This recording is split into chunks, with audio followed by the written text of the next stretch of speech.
Assalamualaikum warahmatullahi wabarakatuh. Hai anak-anakku di rumah, semoga kalian selalu sehat dan tetap bersemangat. Kali ini kita akan kembali belajar IPA dengan materi pembelahan sel.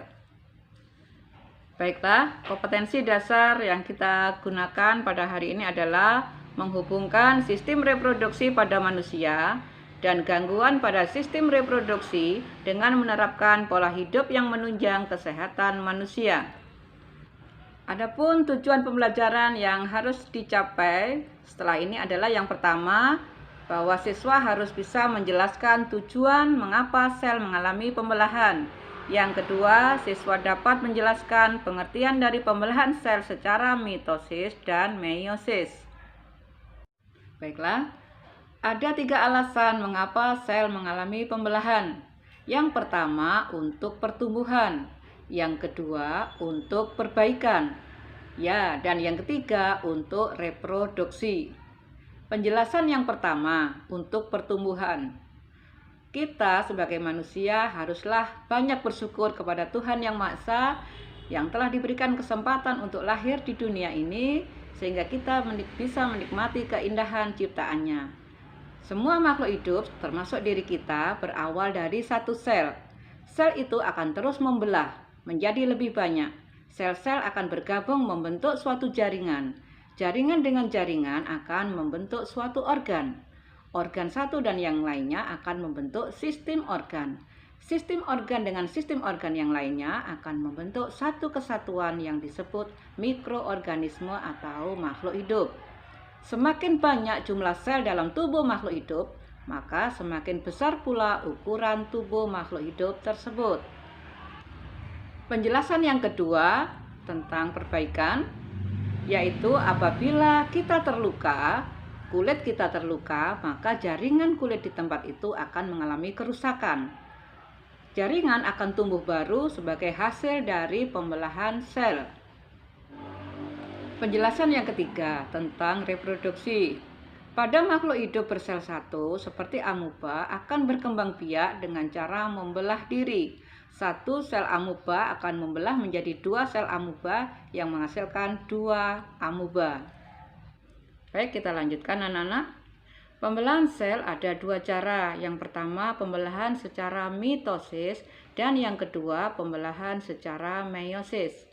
Untuk pembelahan secara mitosis, mitosis adalah pembelahan sel yang hasil akhirnya berupa 2 sel keturunan yang bersifat identik. Terjadi pada sel tubuh atau somatik, mengalami 1 kali pembelahan. Sifat sel anakan sama dengan sel induk. Jumlah kromosom sama dengan induk.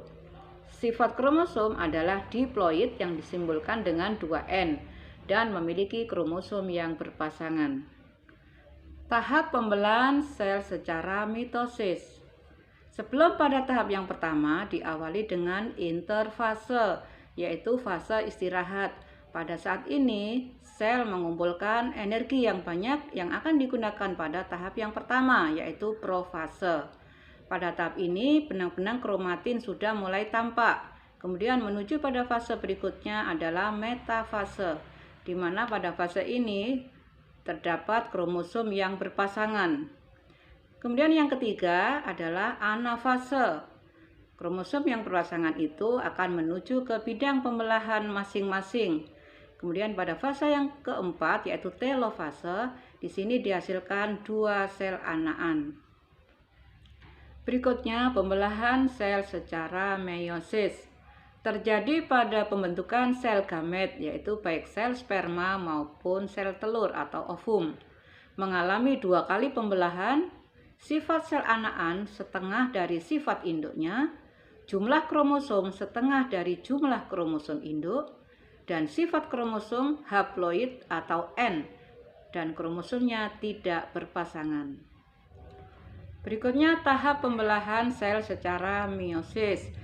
Dapat kalian lihat pada gambar di situ bahwa pembelahan sel secara meiosis tahap-tahapnya hampir sama dengan mitosis.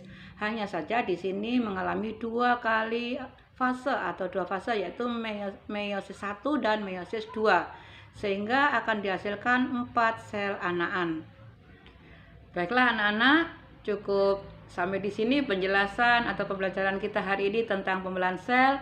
Berikutnya nanti kalian bisa mengerjakan soal-soal yang akan diberikan pada slide berikut. Semoga kalian tetap semangat. Assalamualaikum warahmatullahi wabarakatuh.